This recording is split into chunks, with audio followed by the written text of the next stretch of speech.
সুপ্রিয় শিক্ষার্থী, কেমন আছো তোমরা? আশা করি ভালো আছো, সুস্থ আছো, সুন্দর আছো। আমাদের আজকে বাংলাদেশের বিশ্ব পরিচয় বিষয়ে আমরা তৃতীয় অধ্যায়ে বাংলাদেশের মুক্তিযুদ্ধ বিষয়ে আলোচনা করছি। তোমরা জানো যে এটি একটি ধারাবাহিক আলোচনা। গত পাঠে আমরা মূলত যে বিষয়টি আলোচনা করেছিলাম সেটি ছিল ৭ই মার্চের ভাষণ বা বক্তব্য। ৭ই মার্চের ভাষণে আমরা কি জেনেছিলাম তোমাদের মনে থাকার কথা? ৭ই মার্চের বক্তব্যে বঙ্গবন্ধুর বক্তব্যের আলোকে জনগণ কিভাবে অনুপ্রাণিত হয় এবং মুক্তিযুদ্ধের জন্য উৎসাহিত এবং উজ্জীবিত হয়েছিল, এই বিষয়টি সম্পর্কে স্পষ্ট ধারণা ছিল। এবং আরেকটি যদি বলি যে সেখানে ইয়াহিয়া খান ২৫ তারিখ অধিবেশনের কথা বলেছিল। বঙ্গবন্ধু ৪ দফা শর্ত দিয়েছিল যে এই ৪ দফা যদি না মানে তাহলে বঙ্গবন্ধু সেই অধিবেশনে বসবেন না। এবং এই প্রেক্ষাপটেই ইয়াহিয়া খান আলোচনা করার জন্য ঢাকা আসেন, বঙ্গবন্ধুর সাথে আলোচনা করতে বসেন এবং সেখানে এসে কিন্তু ২২ তারিখের দিকে এসে যোগদান করে জুলফিকার আলী ভুট্টো। এটি আমাদের পূর্বের ক্লাসের আলোচনা। এবং এই আলোচনার যখন চলছিল, অন্যদিকে ইয়াহিয়া খান কিন্তু ঢাকা ক্যান্টনমেন্টে বসে কিভাবে পূর্ব পাকিস্তানের জনগণকে নারকীয় হত্যাযজ্ঞ পরিচালনা করে কিভাবে জনগণকে তাদের দাবি থেকে বিচ্যুত করা যায়, সরিয়ে দেওয়া যায়, এই বিষয়ে একটি নীল নকশা প্রণয়ন করেন। এই যে নীল নকশাটি প্রণয়ন করেন তারই ইম্প্যাক্ট হচ্ছে এই ছবি। এই ছবিগুলোর সাথে তোমরা পরিচিত, তোমরা বিভিন্ন সময় হয়তো এগুলো কোথাও না কোথাও দেখেছ যে এই হত্যাকাণ্ড কীভাবে হলো। এটি হচ্ছে সেই ঐতিহাসিক ২৫শে মার্চ কালো রাতের ছবি। রিকশার উপরে দেখো কিভাবে প্যাসেঞ্জার এবং ড্রাইভার মানে সেনাবাহিনীর গুলিতে, অর্থাৎ হানাদার বাহিনীর গুলিতে কি নির্মম অবস্থা হয়েছিল। এখানে ট্যাঙ্কের সামনে লাশের সারি, মানে ভয়াবহ অবস্থা ছিল। এবং কতটা নিষ্ঠুর এবং ভয়াবহ অবস্থা ছিল আমরা এই বিষয়টি যখন ধীরে ধীরে পাঠে প্রবেশ করব আমরা তখন এগুলো বুঝতে পারবো। তাহলে এগুলো হচ্ছে ১৯৭১ সালে সে গণহত্যার ছবি। আজকের পাঠে মূলত আমরা যে বিষয়গুলো সম্পর্কে ধারণা লাভ করব বা জানবো, বুঝবো, সেটা হচ্ছে ২৫শে মার্চের যে নারকীয় হত্যাকাণ্ড এ সম্পর্কে আমরা ব্যাখ্যা করতে পারবো। এটি আমরা তো কিছুটা ভূমিকা টানলাম তোমাদের সামনে যে ২৫শে মার্চ কীভাবে আসলো এবং সেখানে ইয়াহিয়া খান কী নির্দেশনা দিয়ে গিয়েছিল। অন্যদিকে আরেকটি হচ্ছে স্বাধীনতার ঘোষণা সম্পর্কে জানতে পারবো যে কিভাবে এখানে স্বাধীনতার ঘোষণাটি আসে, জনগণ কিভাবে অনুপ্রাণিত হয় এবং স্বাধীনতার মন্ত্রী উজ্জীবিত হয়ে তারা কিভাবে পরবর্তী সময়ে মুক্তিযুদ্ধে ঝাঁপিয়ে পড়ে। তাহলে আজকে ২৫শে মার্চের গণহত্যার যে বিষয়টি ছিল, এই হত্যাযজ্ঞ সম্পর্কে আমরা একটু জানার চেষ্টা করি। তোমাদেরকে আবারও মনে করিয়ে দেই, ১৯৭১ সালের মার্চ মাসে যে ঐতিহাসিক প্রেক্ষাপট সেটি কিন্তু পুরো বাঙালি জাতির ইতিহাসে অত্যন্ত স্মরণীয় একটি বিষয়। যে অধিবেশনের মাধ্যমে, অর্থাৎ পার্লামেন্ট বসবে, পার্লামেন্ট বা সংসদ অধিবেশন বসবে, সেখানে ক্ষমতা হস্তান্তর করা হবে এবং স্বাভাবিকভাবে নির্বাচিত প্রতিনিধি হিসেবে আওয়ামী লীগ পুরো পাকিস্তানকে শাসন করবে। কিন্তু পাকিস্তানি শাসক গোষ্ঠী সেই সুযোগটি দিচ্ছিল না এবং না দিয়ে অধিবেশনই বসার সুযোগ দিচ্ছিল না। তখনই আমরা দেখি যে একটি বাস্তবতা তৈরি হয়, যে বাস্তবতায় ৭ই মার্চের বক্তব্যে একটি নির্দেশনা দেওয়া হয়। কিন্তু এই নির্দেশনা দেখে ইয়াহিয়া খান ভয় পেয়ে যায় এবং তার এই ভীত সন্ত্রস্ত অবস্থা থেকে তিনি ২৫শে মার্চ অধিবেশনের কথা বলেন। কিন্তু সেটিও বঙ্গবন্ধু ৪টি শর্ত জুড়ে দিলে সেটিও ভেস্তে যায়। তখন ইয়াহিয়া খানের কাছে জনগণকে এই হত্যাযজ্ঞ পরিচালনা করা ছাড়া আসলে আর কোনো ভালো উপায় ছিল না। অর্থাৎ আমি এভাবে বলতে চাচ্ছি যে তার ক্ষমতাকে টিকিয়ে রাখার জন্য এই নিষ্ঠুর এবং নির্মম ঘটনাটি ঘটানো ছাড়া আসলে তার কাছে আর কিছু ছিল না। সে পারত জনগণের দাবির কাছে ক্ষমতা হস্তান্তর করে সুন্দরভাবে যেতে। কিন্তু তার মধ্যে বা পশ্চিম পাকিস্তানি শাসক গোষ্ঠীর মধ্যে পূর্ব পাকিস্তানের মানুষকে নির্যাতন করার, নিপীড়ন করার যে হীন মানসিকতা, জঘন্য মানসিকতা ছিল, এই জঘন্য মানসিকতা চরিতার্থ করার জন্যই তারা আসলে এই ২৫ তারিখ বর্বরচিত গণহত্যা চালায়, যা ইতিহাসে, আর শুধু আমাদের না, পৃথিবীর ইতিহাসেও একটি উল্লেখযোগ্য একটি ঘটনা। এটি গণহত্যার ঘটনা। তোমরা জানো যে এটিকে জেনোসাইড বলা হয়ে থাকে। এই জেনোসাইডের ঘটনাটি আন্তর্জাতিকভাবে আমরা হয়তো একদিন স্বীকৃতি পাবো যে ২৫ তারিখ পৃথিবীব্যাপী সকল মানুষ এটিকে গণহত্যা দিবস হিসেবে পালন করবে। তাহলে আমরা দেখি সেদিন কি হয়। তোমরা আগেই জেনেছো যে ইয়াহিয়া খান আলোচনা করতে এসেছিল এবং আলোচনা করে তিনি ২৫ তারিখ এই হত্যাকাণ্ডের নির্দেশনা দিয়ে তিনি ঢাকা ত্যাগ করেন। এবং সেদিন কি হয়, 25শে মার্চ রাতে তৎকালীন পূর্ব পাকিস্তানের যে গণহত্যা চালিয়েছিল তার নাম দিয়েছিল অপারেশন সার্চলাইট। এটি একটি গুরুত্বপূর্ণ বিষয়, এটি তোমরা মনে রাখবে, এটি অপারেশন সার্চলাইট। মধ্যরাতে অপারেশন সংগঠিত হলেও মূলত এর প্রস্তুতি চলে মার্চের প্রথম থেকে। এবং যে কথাটি আমরা আগেও বলেছিলাম যে 3রা মার্চ পাকিস্তান থেকে আগত অস্ত্র রসদ বোঝাই এমবি সোয়াত, এই তথ্যটি তোমাদের লাগবে, চট্টগ্রাম বন্দরে পৌঁছে। প্রেসিডেন্ট ইয়াহিয়া খান 15ই মার্চ থেকে 24শে মার্চ ঢাকায় বঙ্গবন্ধুর শেখ মুজিবুর রহমানের সাথে যে আলোচনার ভান করেন, এই যে বলেছিলাম ষড়যন্ত্র করে, মূল বিষয়টি ছিল এখানে তো আসলে বঙ্গবন্ধুকে ম্যানেজ করা যাবে না, এই জন্য তারা পিছনে পিছনে এই অপারেশন সার্চলাইটের জন্য একটি প্রস্তুতি বা পর্যবেক্ষণ করে থাকেন, চূড়ান্ত একটি দিক নির্দেশনা দিয়ে থাকেন যে কিভাবে এই হত্যাকাণ্ড পরিচালিত করবে। তাহলে অস্ত্র আনা শেষ, সৈন্য অলরেডি এখানে আছে বা প্রয়োজনে সৈন্যকে ট্রান্সফার করে তারা পশ্চিম পাকিস্তান থেকে এখানে নিয়ে আসলো, বাঙালি সৈন্যদেরকে পশ্চিম পাকিস্তানে ট্রান্সফার করে দিল, এটি রুটিন ট্রান্সফার এইরকম করে পরিচালনা করতে পারলো। কিন্তু ভিতরে ভিতরে যে ইয়াহিয়া খান যে জঘন্য মানসিকতা সেখানে ছিল, সেটি আমরা দেখব তারা কিভাবে এটি বাস্তবায়ন করে। তোমরা দেখো যে অপারেশন সার্চলাইট অনুযায়ী ঢাকা শহরে গণহত্যার মূল দায়িত্ব দেওয়া হয় পাকিস্তানি মেজর জেনারেল রাও ফরমান আলীকে। এই নামটিও খুব গুরুত্বপূর্ণ। সে ঢাকাকে কিভাবে কন্ট্রোল করবে, ঢাকা নিয়ন্ত্রণ করার দায়িত্ব দেওয়া হয় রাও ফরমান আলীকে। এবং এই পরিকল্পনা অনুযায়ী প্রথমেই ঢাকা শহরের Pilkhana, EPR headquarter, Rajarbag police line, একটা হচ্ছে Pilkhana, East Pakistan Rifles, EPR মানে ইস্ট পাকিস্তান রাইফেলস, বর্তমানে হচ্ছে বর্ডার গার্ড বাংলাদেশ, এবং যেটি আগে ছিল বিডিআর নামে পরিচিত বাংলাদেশ রাইফেলস। তাহলে ইপিআর মানে ইস্ট পাকিস্তান রাইফেলস, স্বাধীনতার পর এটি হলো বিডিআর বা বাংলাদেশ রাইফেলস, এবং বর্তমানে এটির নাম হচ্ছে বিজিবি বা বর্ডার গার্ড বাংলাদেশ। এটির যে হেডকোয়ার্টার বা সদর দপ্তর এটি হচ্ছে পিলখানায়। তারপরে পুলিশদের হেডকোয়ার্টারটি ছিল রাজারবাগ পুলিশ লাইন্স, এটি হেডকোয়ার্টার না, অর্থাৎ রিজার্ভ পুলিশ ফোর্স ঢাকা শহরে ছিল রাজারবাগে। এটি একটি দিক। এই দুইটি জায়গায় একটু বিশেষভাবে আমি তোমাদের একটু বোঝানোর চেষ্টা করি। তোমরা খেয়াল করে দেখো, ইস্ট পাকিস্তান রাইফেলস যারা অর্থাৎ সীমান্ত রক্ষার দায়িত্বে যারা ছিল, তারা মূলত প্রশিক্ষণপ্রাপ্ত, অস্ত্র আছে তাদের কাছে এবং তারা অস্ত্র পরিচালনা করতে জানে, কিভাবে গুলি করতে হয় জানে, অস্ত্র পরিচালনা করতে পারবে, প্রশিক্ষিত তারা। ঠিক একইভাবে রাজারবাগ পুলিশ লাইন্সে যে রিজার্ভ পুলিশ ফোর্স ছিল, তাদের কাছে অস্ত্র ছিল, অস্ত্রগুলো হয়তো আধুনিক অস্ত্র ছিল না, ঠিক আছে, কিন্তু এই যে নিম্নমানের অস্ত্র থাকলেও তাদের কাছে অস্ত্র আছে, তো এই অস্ত্র দিয়েও তো তারা পাকিস্তানি সামরিক বাহিনীকে মোকাবেলা করতে পারে।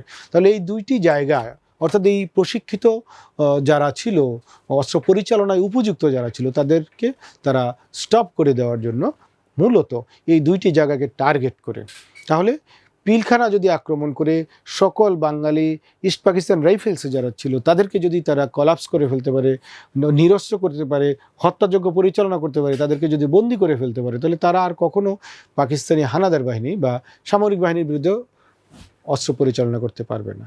এটি ছিল একদিক, অর্থাৎ অস্ত্র পরিচালনা করতে পারে একটি গোষ্ঠীকে তারা নিবৃত্ত করলো। আরেকটি হচ্ছে রাজারবাগ পুলিশ লাইনে যায় এবং সেখানে রিজার্ভ পুলিশদেরকে হত্যাকাণ্ড পরিচালনা করে ভয় দেখায় এবং সেখানে ব্যাপক হত্যাযজ্ঞ চালায়, অস্ত্র তাদেরকে নিরস্ত্র করে ফেলে, এবং তার মাধ্যমে আমরা দেখি যে এই দুইটি গোষ্ঠীকে তারা নিরস্ত্র করে যেন এবার সাধারণ জনগণের মধ্যে ভীতি সঞ্চার করবে এবং জনগণকে ভয় দেখাবে, জনগণের মধ্যে হত্যাকাণ্ড পরিচালনা করবে এবং জনগণ ভয় পেয়ে আর রাজপথে আসবে না। ঠিক এইরকম একটি পরিচালনার জন্য তারা এই দুটি জায়গাকে টার্গেট করে। তারা আরেকটি জিনিস হচ্ছে ঢাকা বিশ্ববিদ্যালয় এবং প্রকৌশল বিশ্ববিদ্যালয়।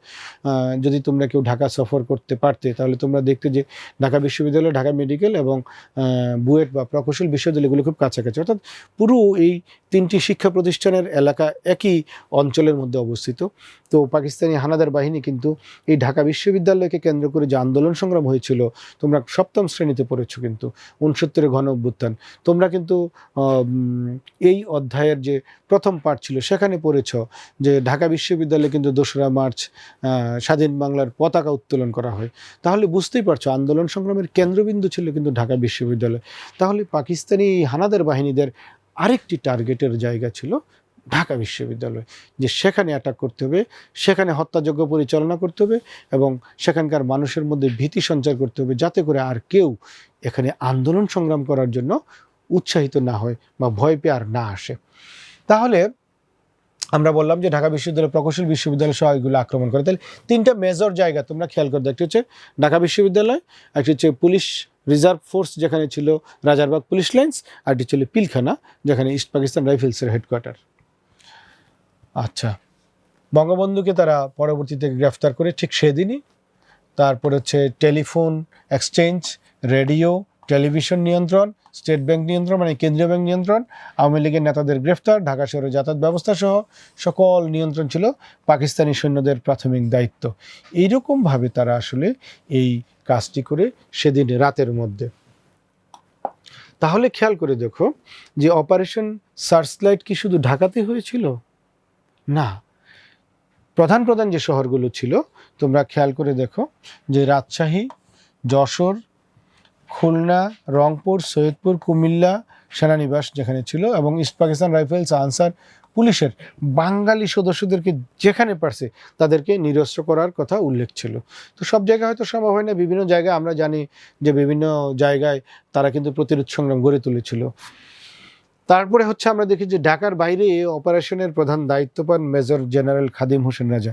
তাহলে খেয়াল করে দেখো, এই ঢাকার বাইরে ছিলেন খাদিম হোসেন রাজা, আর ঢাকার দায়িত্ব ছিল রাও ফরমান আলী, এবং সার্বিকভাবে এই আন্দোলন অর্থাৎ এই হত্যাযজ্ঞকে পরিচালনা করার জন্য, তত্ত্বাবধান করার জন্য দায়িত্ব ছিল গভর্নর লেফটেন্যান্ট জেনারেল টিক্কা খান। তাকে ছিল পূর্ব পাকিস্তানের প্রশাসনিক দায়িত্ব, অর্থাৎ মুখ্যমন্ত্রীর যে দায়িত্বটি প্রশাসনিক প্রধান হিসেবে, সেটি যেহেতু সামরিক শাসন ছিল তখন টিক্কা খানের কাছে ছিল পূর্ব পাকিস্তান বা ইস্ট পাকিস্তানের দায়িত্ব। তো তাকে দেওয়া হয় সার্বিক অপারেশনগুলো পরিচালনা করার জন্য। তার নেতৃত্বে আবার রাও ফরমান আলী ছিল ঢাকাকে হত্যাযজ্ঞ পরিচালনা করা, ঢাকা নিয়ন্ত্রণ, আর সার্বিকভাবে সারা দেশ পরিচালনার জন্য দেওয়া হয় খাদিম হোসেন রাজাকে। তাহলে তোমরা এই তিনজন নাম মনে রেখো, কারণ এগুলো অবজেক্টিভের জন্য খুবই গুরুত্বপূর্ণ। আমরা বিভিন্ন প্রশ্নে এই তথ্যগুলো ব্যবহৃত হতে দেখব। ঢাকা বিশ্ববিদ্যালয়ে যে গণহত্যাটি পরিচালনা করার একটি বিশেষ দিক ছিল, তোমরা খেয়াল করে দেখো, পাকিস্তানি সৈন্যরা 25শে মার্চ রাত প্রায় 11:30টার দিকে ঢাকা সেনানিবাস থেকে রাস্তায় বেরিয়ে পড়ে। এই সময় তাদের প্রথম আক্রমণের শিকার করা হয় ঢাকার ফার্মগেট এলাকায়। রাস্তায় মিছিলরত মুক্তিগামী বাঙালি তাদেরকে বাধা দেয় এবং প্রতিরোধ করে। একই সাথে আক্রমণ চালানো হয় পিলখানা এবং রাজারবাগ পুলিশ লাইন্সে, এবং ঢাকা বিশ্ববিদ্যালয়ে তারা হলগুলোতে আক্রমণ পরিচালনা করে। রাত যত গভীর হয় আক্রমণের তীব্রতা তত বাড়তে থাকে। ইকবাল হল, বর্তমান সার্জেন্ট জহুরুল হক হল যেটি, সেটি তখনকার নাম ছিল ইকবাল হল। এই তথ্যটি অবজেক্টিভের জন্য প্রয়োজন হতে পারে। জগন্নাথ হল, প্রকৌশল বিশ্ববিদ্যালয়ের লিয়াকত হল, বর্তমান হচ্ছে সোহরাওয়ার্দী হল। এই হলগুলিতে ঢুকে পাকিস্তানি সেনারা গুলি করে ঘুমন্ত ছাত্রদেরকে হত্যা করে। কারণ এই মধ্যরাতে আসলে শিক্ষার্থীরা পড়াশোনা করে হয়তো রেস্ট নিচ্ছে, কিংবা সারাদিন আন্দোলন সংগ্রাম করে তারা হয়তো একটু রেস্ট নিবে, ঠিক এরকম একটি অবস্থায় মধ্যরাতে নিরস্ত্র বাঙালিকে সশস্ত্র আক্রমণ করে পাকিস্তানি হানাদার বাহিনী। এইভাবে লাশের মিছিল তৈরি হয়। তোমরা খেয়াল করে দেখো কতটা নিষ্ঠুর এবং নির্মম ছিল পাকিস্তানি হানাদার বাহিনীর এই আক্রমণ। এটি হচ্ছে ইতিহাসের সেই জেনোসাইড বা গণহত্যার একটি নজির বা নমুনা। ঢাকা বিশ্ববিদ্যালয়ে এই ঘটনার ভয়াবহতা আরও কত মারাত্মক ছিল তোমরা লক্ষ্য করে দেখো। ঢাকা বিশ্ববিদ্যালয়ের হলগুলো, অর্থাৎ ঢাকা হল বলে যে হলটি ছিল, এই ঢাকা হল, বর্তমান শহীদুল্লাহ হল, বিশ্ববিদ্যালয় আবাসিক এলাকা এবং রোকেয়া হলেও তারা ব্যাপক হত্যাযজ্ঞ পরিচালনা করে। এতে শিক্ষিকা সহ 10 জন এবং 300 ছাত্রছাত্রী, খেয়াল করে দেখো 300 জন একটি ক্যাম্পাসের মধ্যে এক রাতে হানাদার বাহিনীর গুলিতে নিহত হয়। মানে কতটা নিষ্ঠুর এবং নির্মম এটি খেয়াল করে দেখো।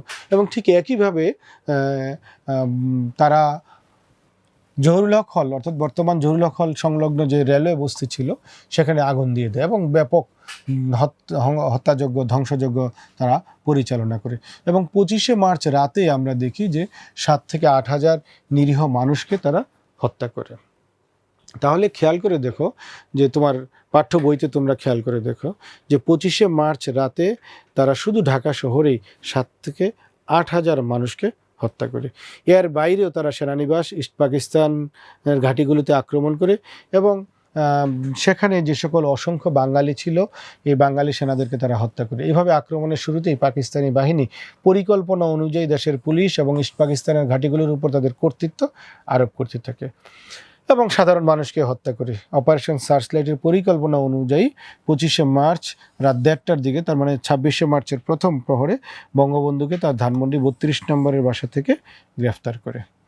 তাহলে এই অংশটিও তোমাদের জন্য খুবই গুরুত্বপূর্ণ। তারা এই দিকে যখন হত্যাযজ্ঞ পরিচালনা করলো এবং হত্যাযজ্ঞ পরিচালনা করে সর্বশেষ তারা বঙ্গবন্ধু ধানমন্ডির 32 নম্বর বাসায় গিয়ে তাকে গ্রেফতার করে নিয়ে আসে। অন্যদিকে আওয়ামী লীগের অন্যান্য নেতৃবৃন্দকে তারা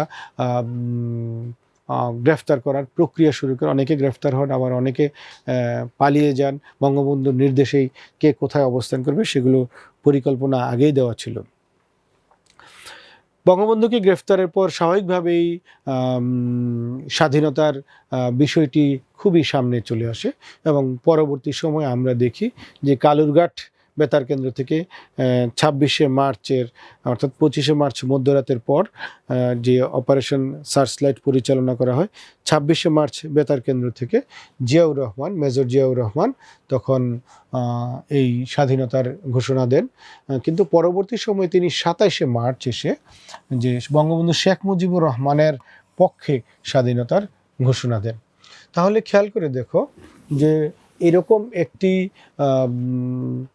মানে পাকিস্তানি হানাদার বাহিনীর এই বর্বরচিত আক্রমণের মুখে স্বাধীনতার ঘোষণা দিতে দেওয়া এবং এটি প্রচার মাধ্যমে প্রচার করে জনগণকে উজ্জীবিত করার মাধ্যমে যে সাহস এর প্রয়োজন হয়, তৎকালীন মেজর চট্টগ্রামে দায়িত্বপ্রাপ্ত জিয়াউর রহমান তিনি কালুরঘাট এই 26শে মার্চ কালুরঘাট বেতার কেন্দ্র থেকে স্বাধীনতার ঘোষণা দেন এবং পরবর্তীতে 27 মার্চ এসে তিনি বঙ্গবন্ধু শেখ মুজিবুর রহমানের পক্ষে এই ঘোষণা দিলে জনগণের মধ্যে প্রচণ্ড আশা এবং উদ্দীপনার সৃষ্টি হয়। জনগণ খুব উৎসাহিত হয়, উজ্জীবিত হয় এবং যুদ্ধের প্রাথমিক প্রস্তুতি এভাবেই শুরু হয়। যদিও প্রথম দিকে এটি বিক্ষিপ্তভাবে এটি ছিল, বিভিন্ন জায়গায় জনগণ হানাদার বাহিনীকে একটু প্রতিরোধ করার চেষ্টা করে। ধীরে ধীরে এটি একটি জনযুদ্ধে রূপ নেয়। জনযুদ্ধ বলতে বোঝায় যে যেখানে জনগণের সামগ্রিক অংশগ্রহণ করে, অর্থাৎ কৃষক, শ্রমিক, ছাত্র, নিরীহ জনতা সবাই মিলে যখন যুদ্ধ করে তখন এটিকে জনযুদ্ধ বলা হয়। এটিও কিন্তু প্রশ্নের জন্য গুরুত্বপূর্ণ হতে পারে। এদেশের সর্বস্তরের মানুষ, এই যে কৃষক, শ্রমিক, যুবকদের সঙ্গে সেনাবাহিনী, ইস্ট পাকিস্তান রাইফেলস, পুলিশ, আনসারে কর্মরত বাঙালিরা এই যুদ্ধে অংশ নেয় এবং আমরা জানি যে দীর্ঘ 9 মাস এই মুক্তিযুদ্ধের মাধ্যমে মূলত বাংলাদেশ স্বাধীন রাষ্ট্র হিসেবে আত্মপ্রকাশ করে। এবং মুক্তিযুদ্ধের বিভিন্ন প্রেক্ষাপট কিন্তু আমরা আসলে আলোচনা করব পরবর্তী ক্লাসে। তো আজকের পাঠে আমরা যা জানলাম এটি তোমাদের আসলে কতটা মনে আছে এটি মনে করার জন্য আমরা ছোট্ট একটি টেস্ট নিয়ে নেই। তোমরা যদি ক্লাসটি মনোযোগ দিয়ে করে থাকো তাহলে এখনই এই প্রশ্নগুলোর উত্তর তোমরা একটু খাতায় লিখে ফেলো এবং আমরা মিলিয়ে দেখব যে তোমরা আসলে কতটা বুঝতে পেরেছো। অপারেশন সার্চলাইট শুরু হয় কোন মাসের কয় তারিখে? তোমরা শুধু উত্তরগুলো লিখে ফেলো। অপারেশন সার্চলাইটের প্রধান তত্ত্বাবধায়ক কে ছিলেন, অর্থাৎ কে পুরো পরিকল্পনাটিকে নিয়ন্ত্রণ করেছিল? ঢাকায় গণহত্যার দায়িত্ব দেওয়া হয় কোন মেজর জেনারেলকে বা কাকে দেওয়া হয়? আমি এখানে সেনাবাহিনীর র্যাঙ্ক উল্লেখ করে দিয়েছি। তারপরে পিলখানা, ইপিআর সদর দপ্তরটি কোথায় অবস্থিত ছিল? পূর্বের ঢাকা হলের বর্তমান নাম কি? স্বাধীনতা ঘোষণা করা হয় কোন বেতার কেন্দ্র থেকে? স্বাধীনতার ঘোষণা করেন কে? স্বাধীনতার ঘোষণা হয় কোন তারিখে? 25শে মার্চ রাতে ঢাকা বিশ্ববিদ্যালয়ে কতজন শিক্ষক নিহত হয়? এবং অপারেশন সার্চলাইটে প্রথম রাতে ঢাকায় নিহত নিরীহ মানুষের আনুমানিক সংখ্যা ছিল কত? প্রিয় শিক্ষার্থীরা, আমার মনে হয় তোমরা ইতিমধ্যে উত্তরগুলো লিখে ফেলেছ এবং এবার আমরা একটু মিলিয়ে দেখি যে কার কতটি উত্তর সঠিক হয়েছে। সঠিক উত্তর 1971 সালের মার্চ মাসের 25 তারিখ। তারপরেরটি ছিল টিক্কা খান, রাও ফরমান আলী, ঢাকায়, অর্থাৎ ইস্ট পাকিস্তান ইপিআরের হেডকোয়ার্টার বা পিলখানা ছিল ঢাকায়। তারপরে শহীদুল্লাহ হল, কালুরঘাট, চট্টগ্রাম, জিয়াউর রহমান, 26শে মার্চ শিক্ষক নিহত হয় 10 জন ঢাকা বিশ্ববিদ্যালয়, এবং সামগ্রিকভাবে ঢাকা শহরে প্রায় 7 থেকে 8 হাজার লোক সে রাতে নিহত হয়। এই ছিল তোমাদের সঠিক উত্তর। আমার ধারণা অনেকেই 10-এ 10 পেয়েছো, তোমাদেরকে অনেক ধন্যবাদ। এবং যারা 10-এ 10 পাওনি, তোমরা চেষ্টা করো, তোমরা ইনশাল্লাহ পারবে। তাহলে সামগ্রিকভাবে আজকের পাঠ থেকে আমরা কোন বিষয়টি জানলাম, এটি হচ্ছে খুবই গুরুত্বপূর্ণ একটি বিষয়। তাহলে 25শে মার্চ নারকীয় হত্যাযজ্ঞ, যা অপারেশন সার্চলাইট নামে পরিচিত, তার ভয়াবহতা সম্পর্কে তোমরা জেনেছ। আমরা কিন্তু আজকের আলোচনা এগুলো বলেছি, এবং স্বাধীনতার ঘোষণা কে, কখন, কোথা থেকে দেন সে সম্পর্কেও তোমরা জেনেছ। তাহলে প্রিয় শিক্ষার্থীরা, আজকের পাঠ এ পর্যন্তই থাকবে, কিন্তু পরবর্তী পাঠে কি হবে তোমরা স্বাভাবিকভাবে বুঝতে পারছো। দেশকে মানে 26শে মার্চ থেকে বাংলাদেশ স্বাধীন এই ঘোষণা দেওয়া হয়েছে। সুতরাং স্বাধীন দেশে পরবর্তী কার্যক্রম কী হতে পারে? একটি সরকার গঠন করতে হবে, যা মুজিবনগর সরকার নামে পরিচিত। তারপরে মুক্তিযুদ্ধে কিভাবে এই মুজিবনগর সরকার ভূমিকা রাখে, তারই পাঠগুলো আমরা ধীরে ধীরে পরবর্তী ক্লাসগুলোতে আসবে, এবং তোমরা মুক্তিযুদ্ধ সম্পর্কে আরও অনেক মজার মজার তথ্য জানবে। তাহলে প্রিয় শিক্ষার্থী, আজকের পাঠ এ পর্যন্তই। তোমরা ভালো থাকবে, সুস্থ থাকবে, সুন্দর থাকবে। তোমাদেরকে অসংখ্য ধন্যবাদ।